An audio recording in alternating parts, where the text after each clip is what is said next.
never been able to bear the preaching of the gospel. They will either turn against it with the fierceness of an animal or they will be converted.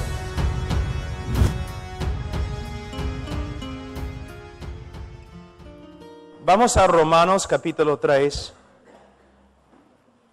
Hoy día vamos a hablar del Evangelio.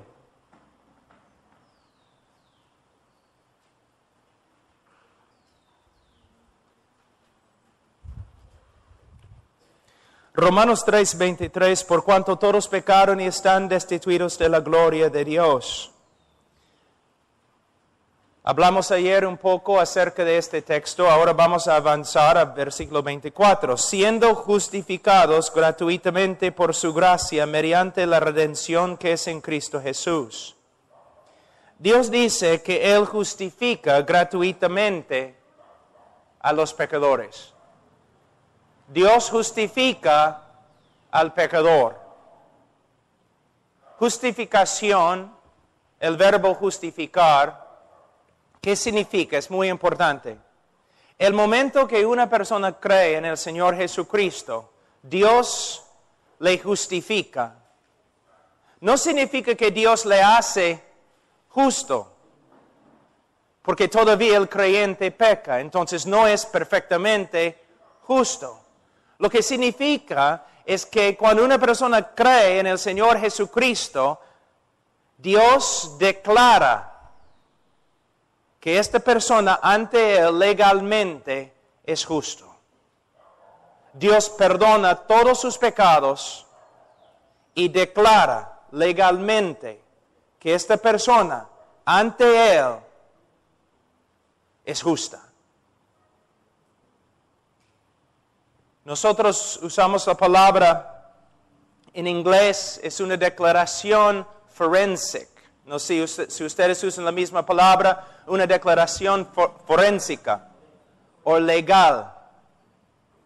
Dios legalmente declara que este pecador es justo ante Él, perdonado y justificado, declarado justo ante Dios. ¿Cómo es que llegamos a ser justos ante Dios? Él nos dice aquí, en versículo 24, gratuitamente por su gracia.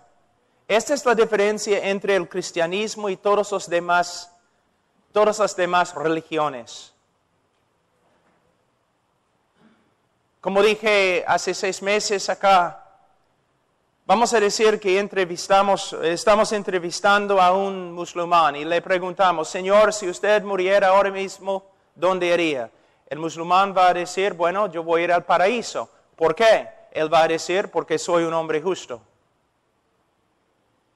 Yo amo el Corán, yo leo el Corán, obedezco el Corán, doy limosnas a los pobres, soy un hombre justo, voy a ir al cielo. Un judío, Señor, si usted muriera ahora mismo, ¿dónde iría? Bueno, yo iría al paraíso, al cielo. ¿Por qué? Yo amo la ley de Jehová. Yo obedezco la ley de Jehová. Soy un hombre justo. El cristiano verdadero. Señor, si usted muriera ahora mismo, ¿dónde iría? Al cielo. ¿Por qué? Bueno, nací en pecado. He desobedecido todas las leyes de Jehová. Merezco la condenación. Pero Señor, tú me dices que vas a ir al cielo, pero tú me dices que mereces el infierno. ¿Cómo puede ser? Y Él dice, voy a ir al cielo, no por medio de mis propios méritos, sino por los méritos de otro, el Señor Jesucristo, que murió por mí. Gratuitamente, sin causa, Él nos justificó. Sin causa. Ahora, hay mucho más que podemos decir, pero hay algo muy importante que necesitamos estudiar esta tarde. Es la parte más importante del Evangelio, pero la mayoría de los evangelistas nunca mencionan esta parte. Nunca. porque ellos mismos no entienden lo que sucedió en la cruz.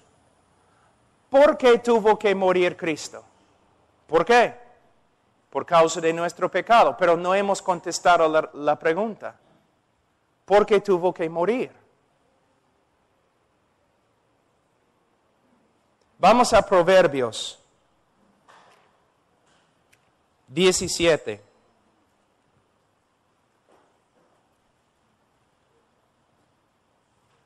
Versículo 15.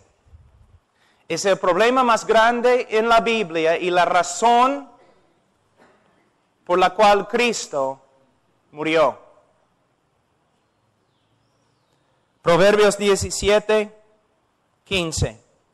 El que justifica al impío y el que condena al justo, ambos son igualmente abominación a Jehová. Primera verdad, el que justifica al impío es una abominación a Jehová. El que justifica al pecador es una abominación ante Jehová. La palabra abominación es quizás la palabra más fuerte en toda la Biblia. Cualquier persona que justifica al pecador, cualquier juez que justifica al criminal, es una abominación ante Jehová. Esta es la razón por la cual Cristo murió. El que justifica al pecador es una abominación. Pero ¿qué dice Romanos 3? Versículo 23. Por cuanto todos pecaron y están destituidos de la gloria de Dios, siendo justificados gratuitamente. ¿Ustedes pueden ver el problema? Es interesante que lo que les voy a decir es la parte más importante del Evangelio y casi nunca se predica. El problema más grande en toda la Biblia, la razón por la cual tenemos un Evangelio, la razón por la cual Cristo murió. Si Dios es justo, Él no puede perdonar al pecador. Si Dios es justo, Él no puede justificar al impío. Si Dios es justo, no puede. Esta es la razón por la cual necesitamos estudiar los atributos de Dios. Si Dios es justo, Él no puede justificar al impío. Y la pregunta es, ¿cómo puede Dios justificar al impío sin ser una abominación? Porque cualquier hombre o juez que justifica al impío es una abominación ante Jehová. Entonces, ¿cómo puede Jehová justificar al impío? Es el problema más grande en toda la Escritura. Les voy a dar un ejemplo. Vamos a decir que un asesino ahora mismo está en tu casa. Y después de la conferencia tú regresas a la casa y el asesino está allí. Ha matado a toda tu familia en sangre fría. Y está allí con la sangre en las manos. Tú le capturas y le llevas a la policía. La policía busca toda la evidencia, tienes razón, definitivamente es el asesino. Después de algunas semanas o meses, el criminal se presenta ante el juez. Y el juez dice, yo soy un juez lleno de amor y compasión y misericordia. Te perdono. Estás libre. ¿Cómo vas a responder tú?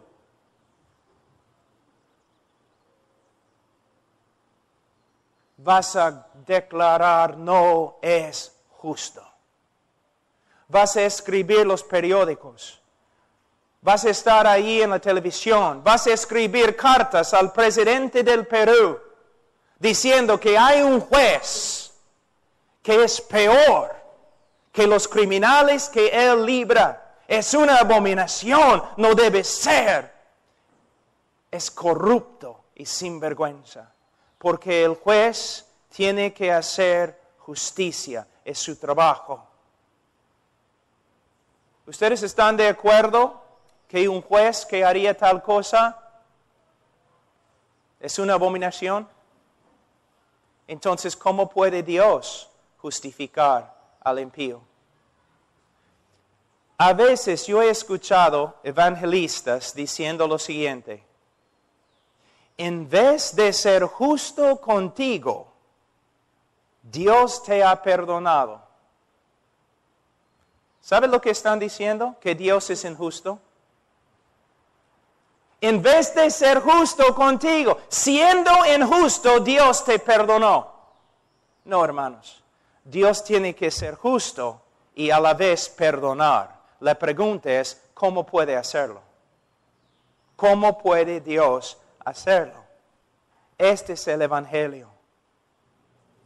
El problema más grande en toda la Escritura: el hombre ha pecado, el hombre debe morir, merece morir. Si Dios es justo, Él tiene que hacer justicia. Su propia justicia, la justicia de Dios, demanda que el pecador muera bajo la condenación para siempre. Entonces, ¿cómo puede Dios simplemente pasar por alto el pecado? Él no puede hacerlo. Antes que les dé la respuesta, necesitamos hablar de otro tema muy importante que, de nuevo, casi ningún evangelista habla así. Tenemos que hablar del aborrecimiento de Dios. Del aborrecimiento de Dios. A través de las Escrituras, la Biblia habla del odio de Dios, aborrecimiento de Dios y luego la ira de Dios. Muchas veces los evangelistas dicen, Dios aborrece el pecado, pero ama al pecador. No voy a pedir manos, pero ¿cuántos de ustedes han dicho tal cosa? Dios aborrece al pecado, pero ama al pecador. Vamos a Salmos capítulo 5.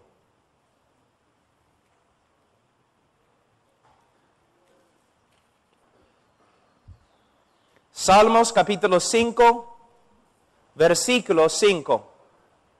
Los insensatos no estarán delante de tus ojos. Aborreces a todos los que hacen iniquidad. ¿Dice que Dios aborrece la iniquidad? Dice que Dios aborrece a todos los que hacen iniquidad. ¿Quiénes son los que hacen iniquidad? Todos los hombres.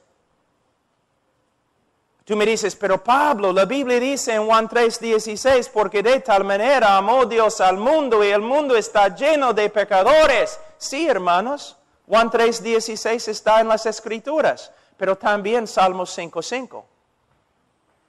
No puedes escoger un versículo y rechazar otro versículo. No puedes predicar solamente una parte del Evangelio. Mañana tráeme un folleto evangelístico que habla del aborrecimiento de Dios contra el pecador. Muéstrame tus libros donde has estudiado evangelismo. ¿Hay uno de ellos que habla del aborrecimiento de Dios y ira de Dios contra el pecador? Solamente predicamos una parte del evangelio. De verdad, Dios ama al mundo. Pero de verdad, el aborrecimiento y odio de Dios viene en contra del pecador. Y si no se arrepiente, el justo, santo aborrecimiento de Dios se manifestará en ira. y el pecador será destruido para siempre en el infierno. ¿Dios ama al mundo? Sí. ¿Debemos predicar el amor de Dios para el mundo? Sí.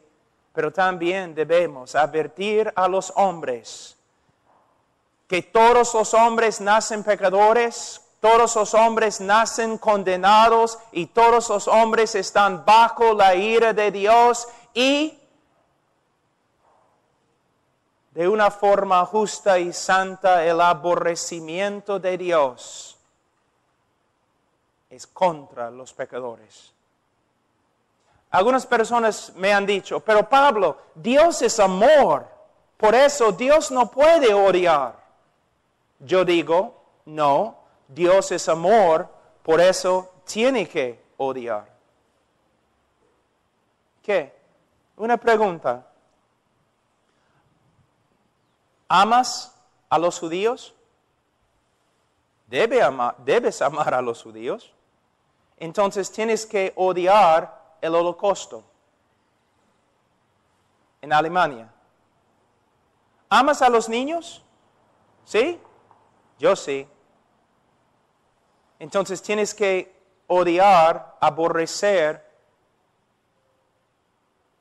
lo que los médicos hacen para abortar a un niño. Si Dios es santo y justo, Él no puede ser neutral con respecto al pecado. Él tiene que venir en contra del pecado. Él tiene que odiar el pecado.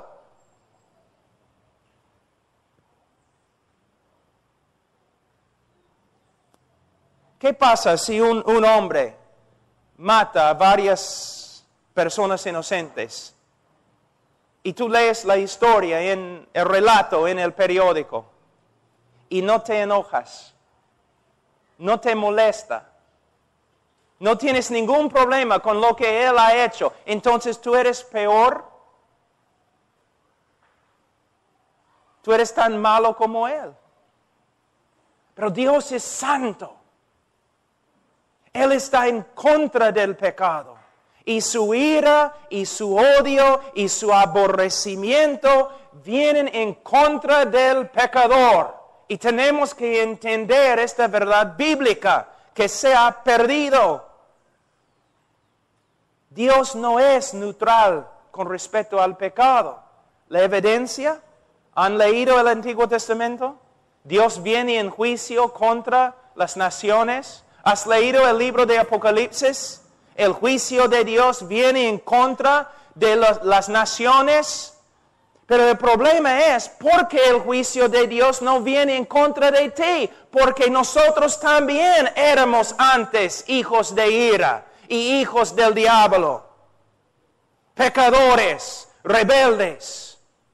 ¿Cómo puede Dios perdonarnos? ¿Un juez simplemente puede perdonar al criminal sin satisfacer la justicia? No, no es justo. De la misma forma, Dios puede perdonarnos solo por medio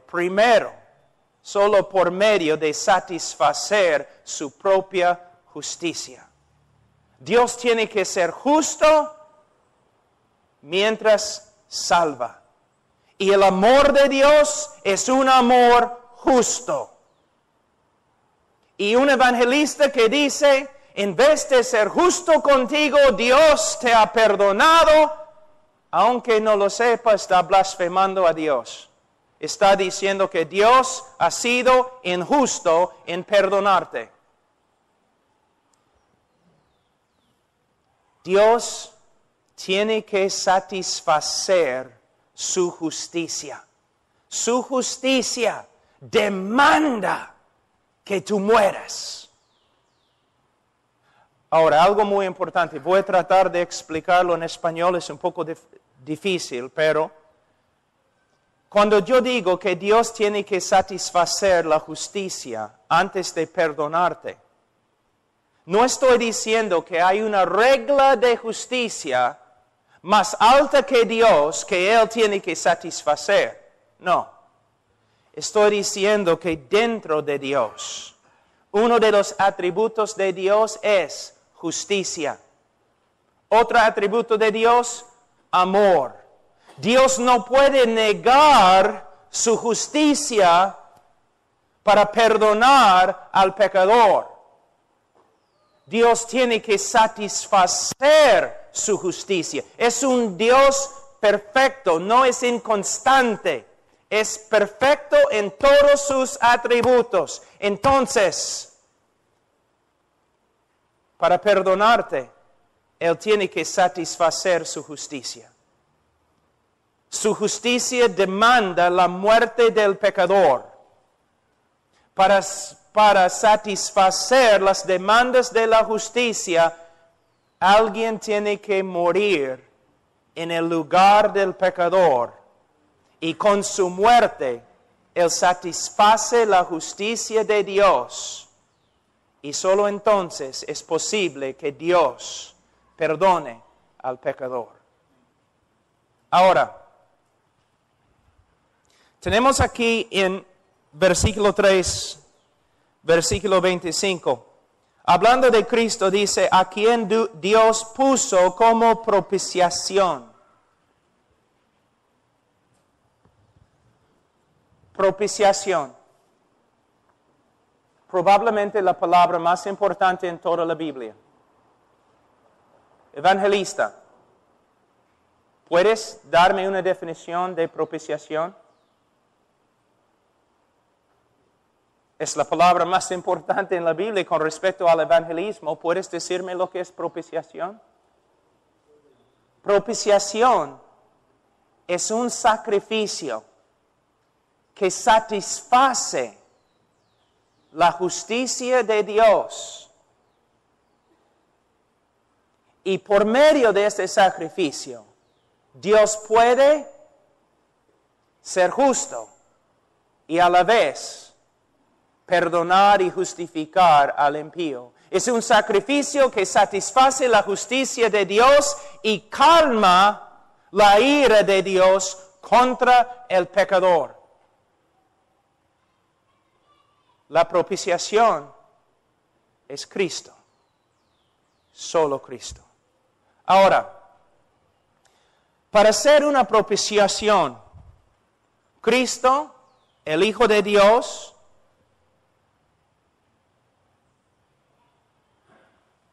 tenía que ser hombre. La sangre de toros y animales no tienen el poder para quitarnos el pecado. El que muere en la cruz tiene que ser hombre. Adán ha pecado, Adán ha caído. Un hijo de Adán tiene que morir, tiene que ser hombre. Número uno. Todos lo saben. Pero ¿sabes? No solamente hombre. Para morir por nuestros pecados también tiene que ser Dios. A veces yo escucho a los evangelistas o los cantantes cantando canciones que dicen, Dios buscó por todo el cielo, por toda la tierra, y no podía encontrar ni un ángel, ni un hombre que podría morir por nuestros pecados. Bueno, es cierto, pero hermanos, si hubiera un hombre perfecto, él todavía no podría morir por nuestros pecados. Si hubiera un ángel perfecto, él no podría morir por nuestros pecados.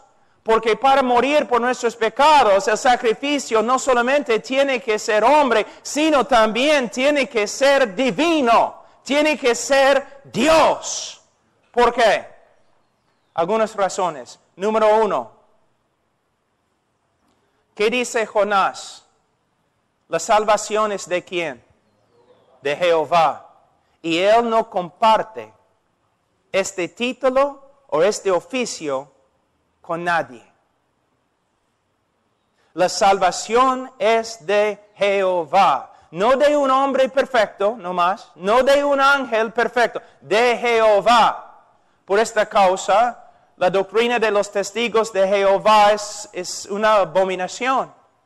Porque ellos dicen que Jesús era una criatura.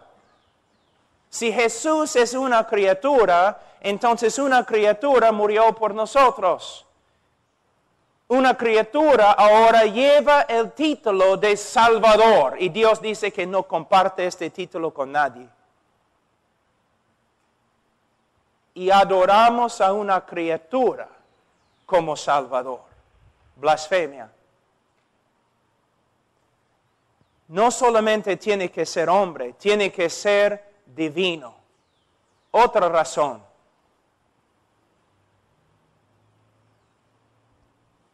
El que muere tiene que dar su vida. ¿Te das cuenta? Tiene que dar su vida. Tengo una pregunta. ¿Quién tiene vida? ¿Tú tienes vida? No, tú tienes vida prestada. ¿De dónde viene tu vida? De Dios. ¿Un ángel tiene vida? No, tiene vida prestada. ¿De dónde viene su vida?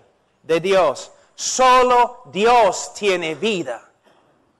Cristo dijo, yo tengo autoridad de hacer ¿qué? Él tenía autoridad de dar su vida y tomar su vida de nuevo. Era su vida. Él tenía vida en sí misma. Vamos a decir que yo pido prestado el carro de hermano Zacarías. Y estoy ahí en el carro, ¿no? Paseando ahí por la calle. Y tú me dices, tú te acercas a mí y dices, oye Pablo, yo necesito un carro. Ya. Lleva este carro, yo te lo regalo. No te he dado mi carro. Te he dado el carro de otro. Otra razón, solo Dios puede soportar la ira de Dios y resucitar de nuevo. Las montañas se derriten ante la ira de Dios. Los ríos y los mares se secan ante la ira de Dios.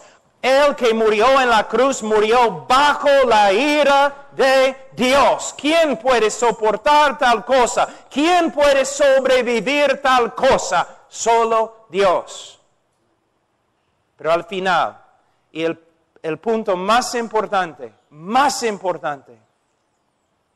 una vez cuando yo estaba predicando en una universidad en los Estados Unidos, un estudiante se paró ahí en el auditorio y dijo, tengo una pregunta para ti.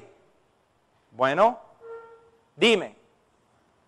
No es justo. ¿Qué? Bueno, ¿cómo puede un hombre, solo un hombre, sufrir en una cruz solamente algunas horas y salvar a una multitud de hombres de una eternidad en el infierno? No es justo. Sí es justo. ¿Por qué? Porque ese hombre tenía más valor que todos los demás hombres y ángeles juntos. Cuando los teólogos hablan de la perfección del sacrificio de Cristo, no solamente están diciendo que su sacrificio era santo, sino su sacrificio era de un valor infinito. Un hombre no tiene valor infinito. Un ángel no tiene valor infinito. Solo Cristo, siendo hombre, siendo Dios, tenía el valor infinito para morir y comprar una multitud de hombres.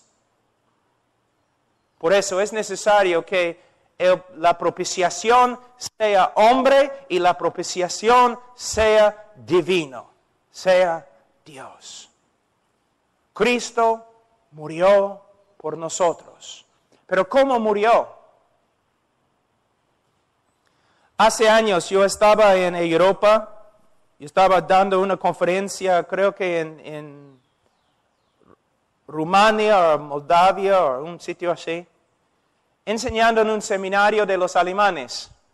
Entonces, después de mi clase, me retiré a la biblioteca. Estaba buscando un libro para leer todo en alemán. Por fin encontré un libro, La Cruz de Cristo.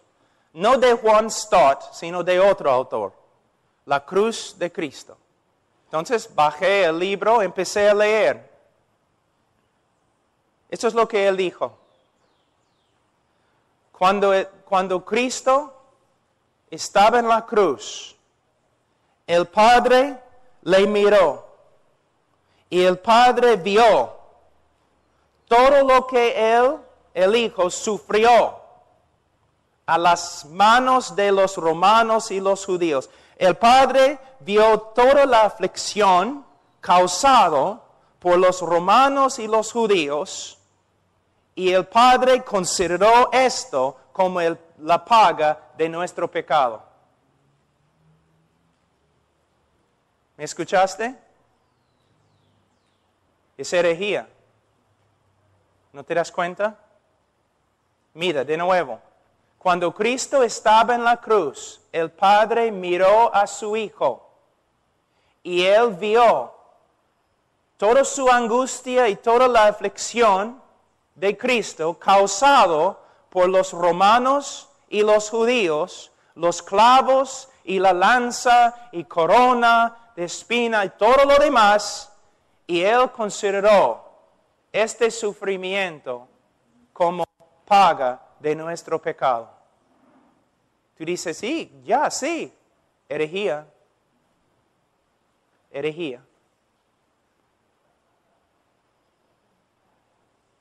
Solamente vamos a pensarlo un ratito. Algunos de ustedes están pensando, caramba, herejía.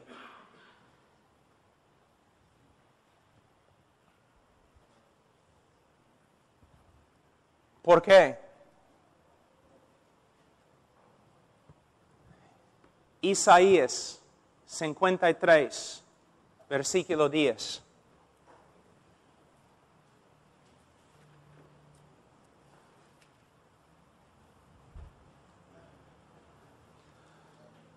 Con todo eso, Jehová quiso quebrantarlo, sujetándole a padecimiento. De nuevo, Jehová quiso quebrantarlo. Todos los hombres son pecadores. Todo el pueblo de Dios, pecadores. Ahora, ¿qué hemos dicho hasta ahora? Para perdonar, Dios tiene que ser justo. Él no puede negar su justicia y simplemente perdonar. Él tiene que ser justo y tiene que perdonar. Su justicia demanda la muerte del culpable bajo la ira de Dios. Para pagar por nuestros pecados, Cristo tuvo que morir bajo la ira de su propio Padre. Su Padre lo quebrantó en la cruz. Ahora, en el libro de Mateo, nosotros entendemos en capítulo 27 que Cristo clamó de la cruz, ¿no? ¿Qué clamó? Padre mío, ¿por qué me has abandonado? Yo escucho a veces los evangelistas diciendo, el Padre no podía mirar a los sufrimientos de su Hijo. Él tuvo que mirar por otro lado, porque no podía soportar los sufrimientos de su Hijo. Herejía.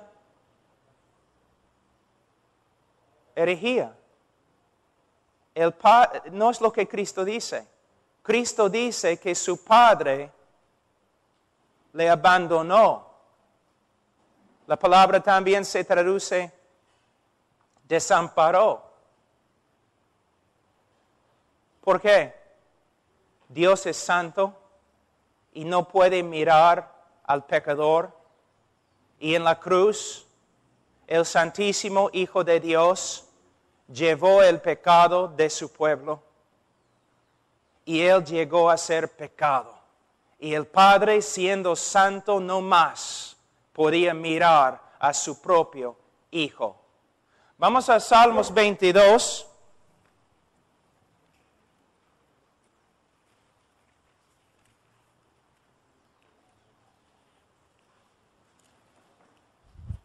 Salmos 22. En el tiempo de Jesús, la Biblia hebrea no tenía capítulos y versículos. Entonces, cuando un rabino quería enseñar a sus estudiantes de las Escrituras, él citaba el primer versículo del Salmo que él había escogido.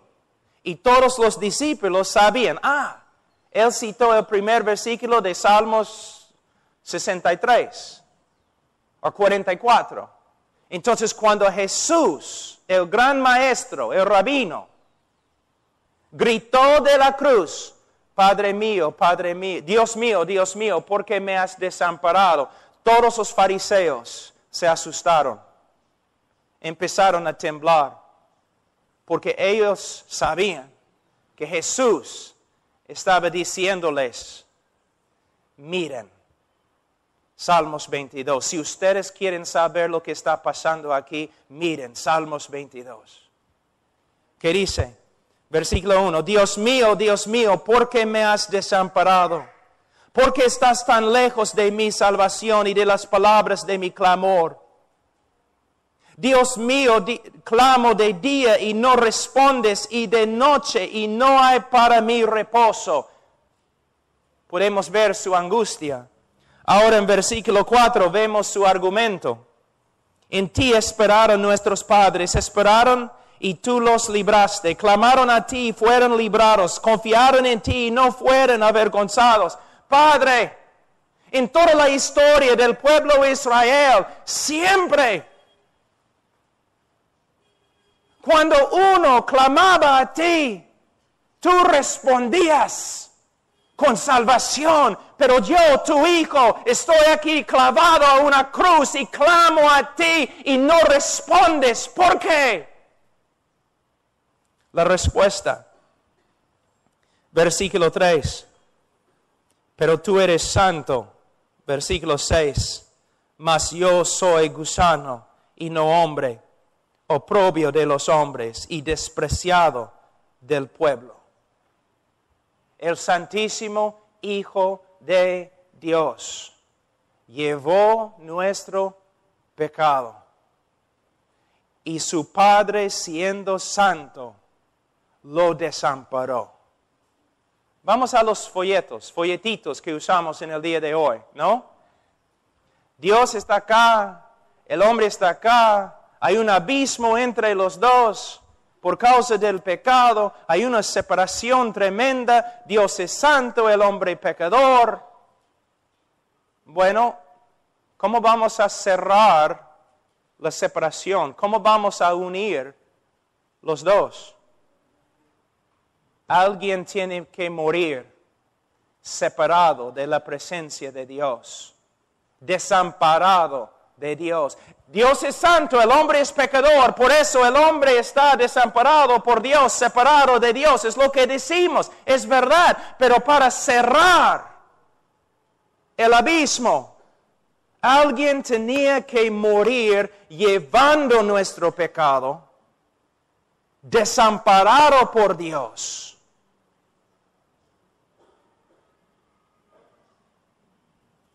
¿Qué dice Hebreos? Cristo sufrió fuera de las puertas de la ciudad. Desamparado por Dios, rechazado por su pueblo. Vamos a Gálatas un ratito. Gálatas capítulo 3, 10. Porque todos los que dependen de las obras de la ley están bajo maldición. Pues escrito está, maldito todo aquel que no permaneciere en todas las cosas escritas en el libro de la ley para hacerlas. Cada hombre ha desobedecido la ley de Dios.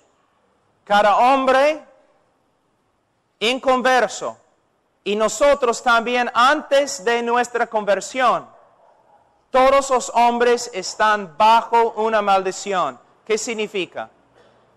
Muy difícil definir, explicar lo que significa ser bajo una maldición, porque es una cosa tan horrenda, tan terrible, que casi no hay palabras en inglés, ni hebreo, ni griego, ni en español para describir lo que significa. Pero voy a darte una ilustración.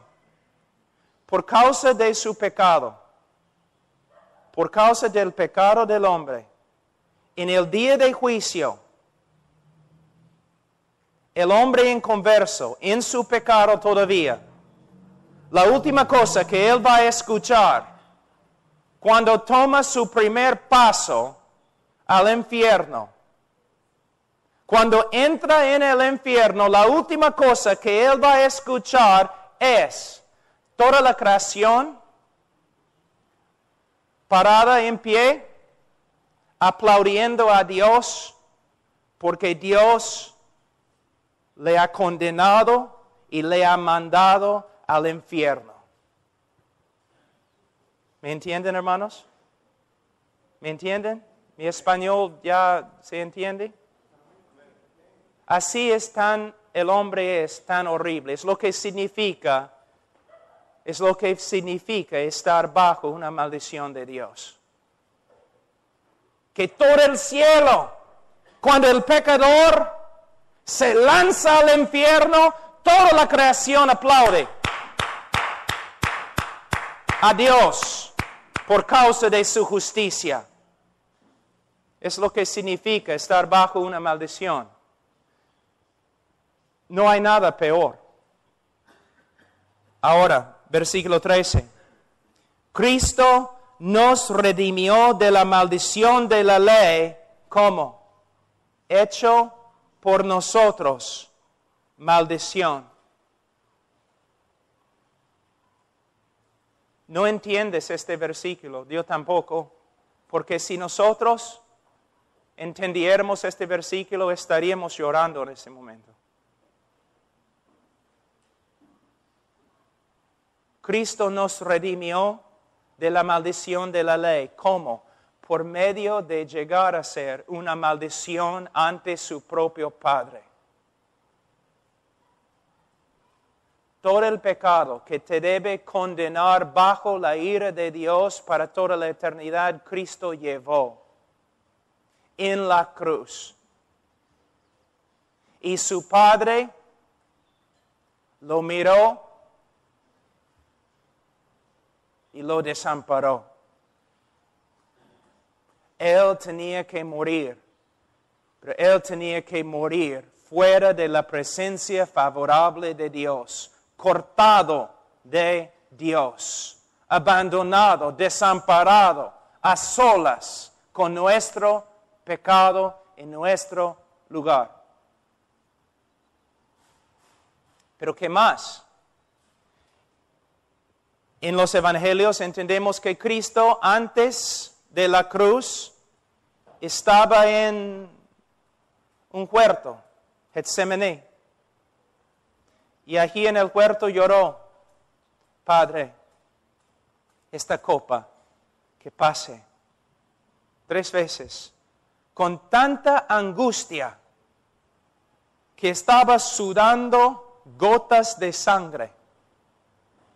Una pregunta: ¿qué es la copa?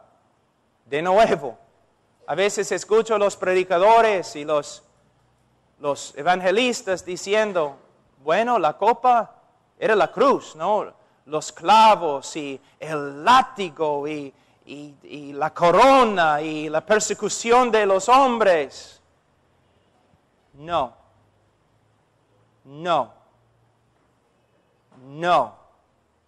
Tengo una pregunta. ¿Los seguidores de Cristo tienen más coraje y valentía que Cristo mismo? ¿Cristo es un cobarde? Entonces, vamos a ver algunas cosas. Después de la ascensión de Jesucristo a la diestra del Padre, había un gran movimiento del Espíritu Santo y miles de personas se convirtieron. Muchos de ellos murieron en cruces. En los más que 20 siglos que han pasado, algunos dicen que más que 50 millones de cristianos han muerto como mártires.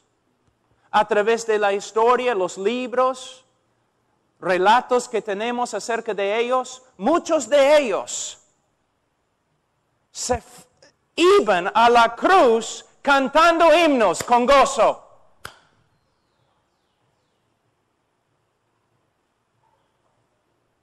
No solamente crucificados, sino crucificados al revés y cubiertos de brea, prendida con fuego. Y mientras estaban muriendo así, cantaban himnos. Entonces tenemos discípulos que van a la cruz cantando con gozo, pero el capitán de su salvación está en un huerto, escondido, llorando, con tanta angustia que está sudando gotas de sangre. ¿Ustedes pueden ver el problema? Honestamente, ¿ustedes creen que Cristo temía algunos clavos? ¿Cristo temía una corona? ¿Cristo temía una cruz? O algunos de los carismáticos dicen que Cristo temía el diablo.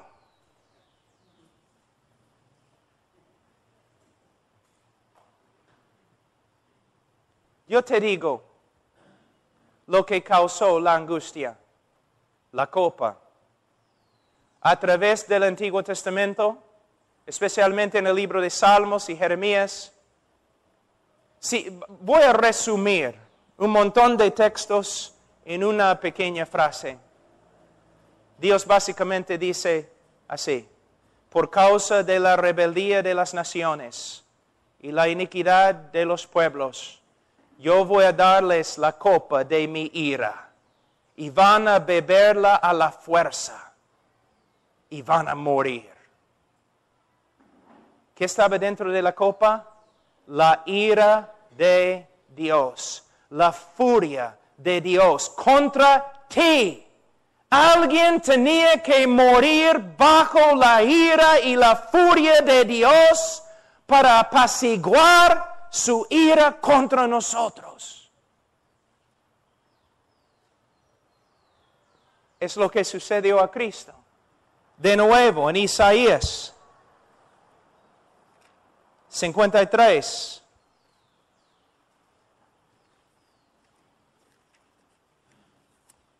Con todo eso, Jehová quiso quebrantarlo.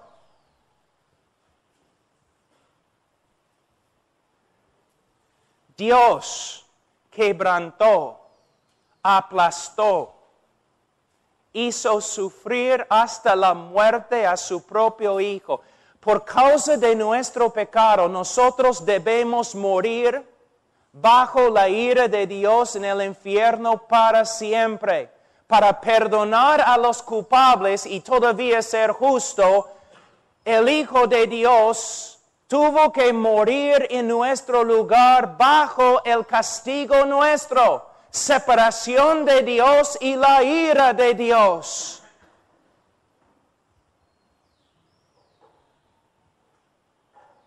Dios quebrantó a su Hijo. Dios. Para darte una ilustración del Antiguo Testamento, Dios dice a Isaías, Dios dice a Abraham, toma tu propio hijo, Isaac, y llévalo a la montaña. Ofrécelo allí como un sacrificio. Tu único hijo, Abraham, sacrifícalo. Abraham obedece. Su hijo está allí en el altar. Abraham con el cuchillo, así. Y su voluntad cuando su voluntad se rinde a la voluntad de Dios, Dios lo para. Y tú dices, no, qué lindo fin de la historia. No es el fin de la historia, es la intermisión. Es la parte entre dos películas. Intermedio. No es el fin, es el intermedio. Años y años y años después, cuando el tiempo fue cumplido, Dios mismo puso su propio Hijo en un altar y tomó el cuchillo y mató a su propio Hijo. Alguien tenía que morir bajo la ira de Dios, separado de la presencia favorable de Dios. Ahora, hermanos, algunos de ustedes han escuchado cosas que nunca habían escuchado. Pero todos nosotros decimos, predicamos el Evangelio. No predicamos el Evangelio. Predicamos 4 leyes espirituales y 5 cosas Dios quiere que sepas. Y pasamos a la gente por algunas etapas y si ellos dicen sí en cada etapa, al final como el Papa, nosotros los pronunciamos salvos. ¿Me entienden, hermanos? El Evangelio. Nosotros, pero tú sabes que Cristo murió por ti, pero ni el evangelista sabe lo que significa. Por eso no tiene pasión.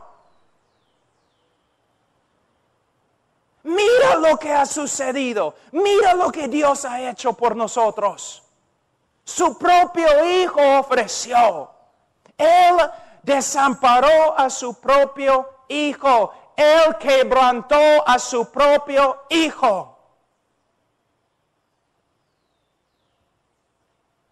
Y su Hijo murió. Y al tercer día su Hijo resucitó.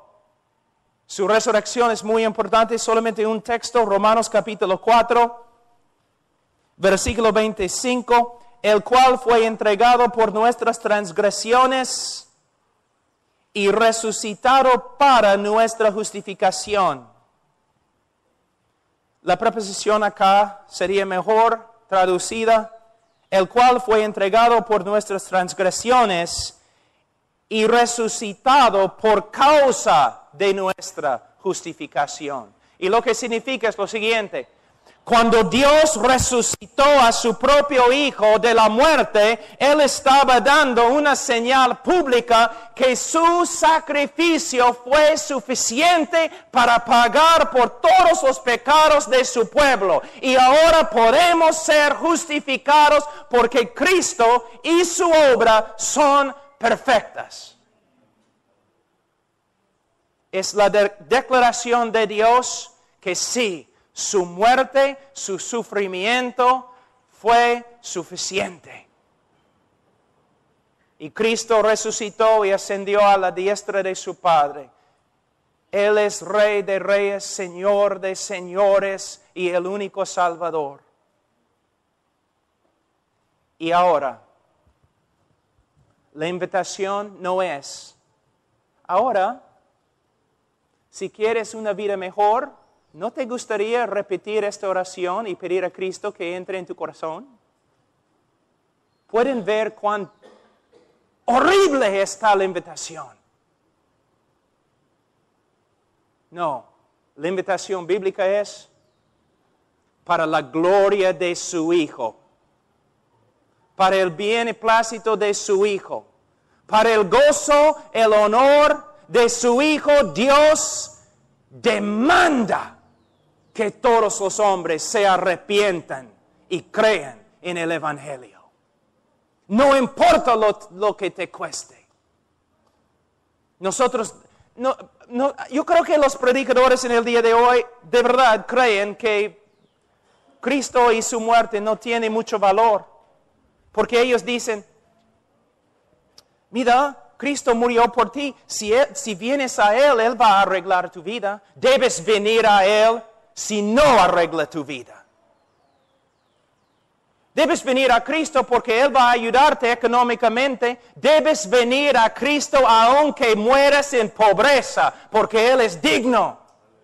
Debes venir a Cristo porque Él va a arreglar tu matrimonio. Tu matrimonio no es tan importante como Cristo. Debes venir a Cristo para la gloria de Cristo, porque Cristo es merecedor de toda tu fe, toda tu obediencia. Tú debes creer en Cristo aunque te mande al infierno.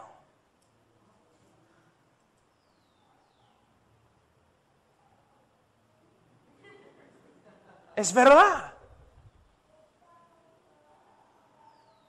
Tú vienes a Cristo porque vas a recibir algo. Sí, Cristo puede arreglar tu vida. Arregló la mía. Todavía está arreglando la mía. Pero hermanos, ¿qué es eso?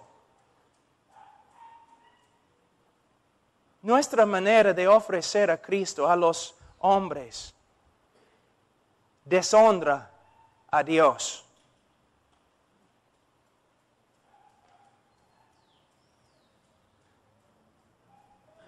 La invitación, solamente para darles un ejemplo, una invitación es así. Ahora he predicado el Evangelio de Dios y Dios te manda que te arrepientes y que crees en el Evangelio. Los que se arrepienten y creen en el Evangelio serán salvos. Los que no se arrepienten y no creen serán condenados. Debes venir a Cristo. Debes clamar a Cristo. Cristo, sálvame, pero con un corazón arrepentido. Tengo una pregunta para ti. En este momento, pecador, ¿tú puedes ver tu pecado? Antes de entrar en esta casa de Dios esta noche, tú amaste tu pecado. Ahora aborreces el pecado que antes amaste. Dios ha hecho una obra en tu corazón. Ahora puedes ver tu pecado. Puedes ver cuán sucio que es. Deseas ser limpio. Deseas ser santo. Deseas ser hijo de Dios. Deseas honrar a Cristo. Cristo para ti ahora es precioso. Entonces clama a Cristo. Con fe y te salvará. Pero la evidencia de que te ha salvado será que tu vida va a cambiar y va a continuar cambiando hasta el fin. Pero si tú recibes a Cristo esta noche y tú sales de este lugar y tu vida no cambia, no recibiste nada esta noche. Porque si alguno está en Cristo, nueva criatura es. Hermanos, terminando, estas campañas que tenemos, ¿no? Es una broma. ¿Debemos tener campañas? Sí, pero campañas bíblicas. Las campañas son una broma. Las evangelistas, 400 personas recibieron a Cristo. Ninguno de ellos llega a la iglesia domingo. Es como un circo. Pasa adelante, escribe tu nombre, 5 minutos de consejo, de consejería. Ya estás, pero ahora cristiano, gloria a Dios. Te veo en el cielo porque seguro no te voy a ver en la iglesia.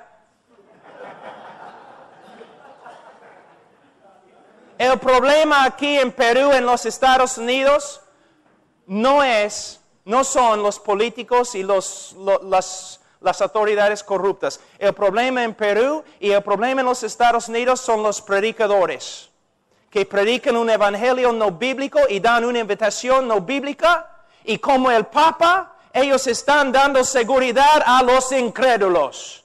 Todos los católicos se creen salvos porque una vez fueron bautizados. Y todos los evangélicos se creen salvos porque una vez repitieron una oración.